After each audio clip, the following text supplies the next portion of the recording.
If you want to show FPS in games on Motorola Edge 70 Fusion, what you can do is once you start playing a game, then most likely on the left side you will find this gamepad icon. This is the Game Turbo or Game Time panel. You can tap on it in order to reveal it.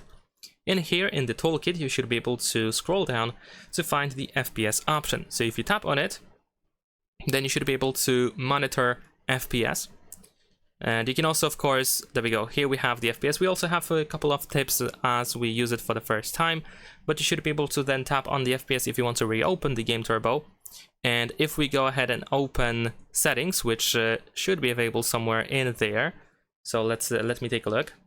So we can go to settings over here, we can tap on this gear icon, and then here at the bottom we have FPS settings, so you can switch to the full performance. So then we have this view instead, where we can see the FPS, CPU, GPU, RAM usage, and the temperature of the device. So that is pretty much it. Leave a like and subscribe.